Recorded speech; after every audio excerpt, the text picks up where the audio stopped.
나는 대한민국 예비역병장이다.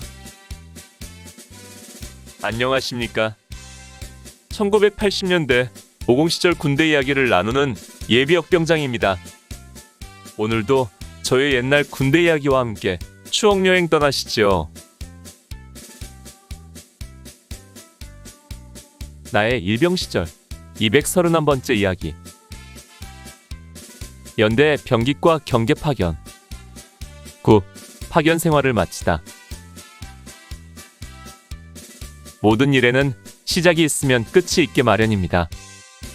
우리가 연대 병기과의 경계 파견 근무를 나온 것이 1982년 2월 22일이었고 이제 17일간의 파견 생활을 마치고 3월 10일 자대로 복귀하게 된 것입니다. 앞서도 이야기했지만 이번 파견은 여러모로 불만스럽고 아쉬운 파견이었습니다. 그 중에서도 무엇보다 파견 기간이 짧다는 것이 제일 안타까웠습니다. 우리 같은 교육사단 보병들에게 격오지 경계 파견은 일종의 삶의 도피처였습니다. 날마다 계속되는 학습과 교육, 그리고 한 달에 한두 번 이상 야전으로 나가는 훈련, 그리고 FM으로 진행되는 내무 생활은 우리에게 삶의 올가미가 되고 짓누르는 돌이 되어 우리를 힘들게 했습니다. 이런 와중에 그래도 숨을 돌리며 자유를 누릴 수 있는 기회가 바로 격오지 파견이었던 것입니다. 다른 업무 수행 없이 경계 근무만 하면 된다는 것이 우리들에게는 일종의 해방구였던 것입니다. 이 같은 격오지 파견은 중대별로 1년에 한 번 정도 돌아왔고 보통 한 달 정도 나가는 것이 통례였습니다. 그런데 재수 없는 사람은 뒤로 넘어져도 코가 깨진다고 우리 중대는 바로 팀스피트 82 훈련을 앞두고 파견 계획이 잡혀 그 기간이 17일로 확 줄어버린 것입니다. 이 점이 우리들에게 가장 큰 불만이었던 것입니다. 거기다 우리 화기소대는 각 분대별로 뿔뿔이 흩어져 각 소대에 배속되었고 그것도 다른 소대들은 말 그대로 격오지에 위치한 영해 부대로 파견 나갔는데 내가 속한 총일분대가 배속된 이 소대는 연대 영내에 있는 병기과로 가게 된 것도 불행이었습니다.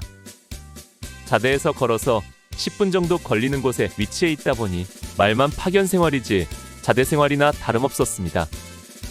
대대장, 중대장이 수시로 드나들고 인사계도 수시로 와서 뒤집어 놓고 가곤 했습니다.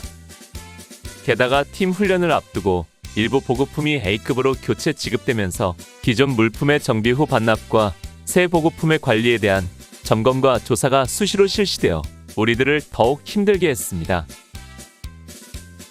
하루는 보급품 때문에 찾아온 인사계는 우리를 모아놓고 목청을 높여 외쳤습니다.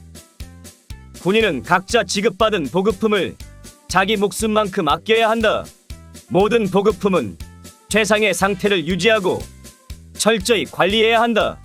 군인은 다음 4가지를 기준으로 삼아 생활해야 한다. 그것은 직선, 직각, 분류, 통일이다.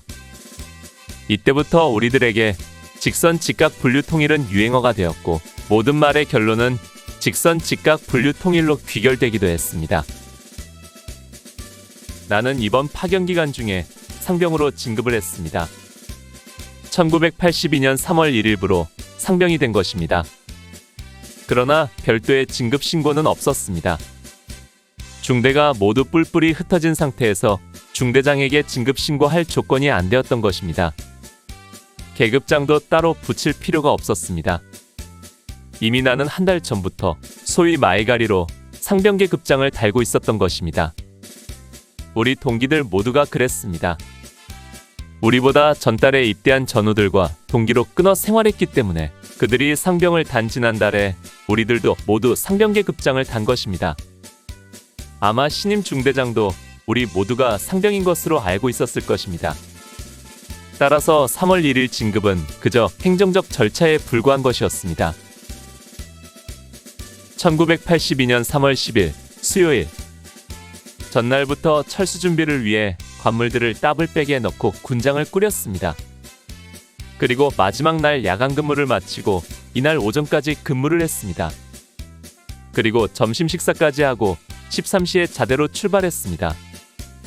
우리를 뒤이을 병기과 경계 파견 부대는 없었습니다. 우리 사단 전체가 팀 스피리트 80이 훈련에 참가하기 때문에 경계 파견은 일시 중단되었기 때문입니다. 자대에 도착하여 그동안 헤어졌던 중대원들과 회우를 했습니다. 특히 우리 화기소대는 각 분대별로 따로 떨어져 생활했기 때문에 반가움이 더했습니다. 이로써 나는 일병 시절 마지막 업무를 격오지 파견으로 마무리하고 파란만장한 일병 시절을 떠나보내게 되었습니다. 그러나 이제는 모든 것을 잊어야 할 시간입니다. 그리고 오로지 눈앞에 닥쳐온 팀 스피리트 훈련만 생각해야 합니다.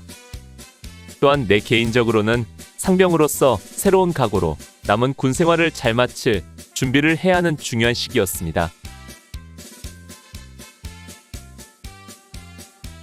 오늘 추억여행에 함께 해주셔서 감사합니다.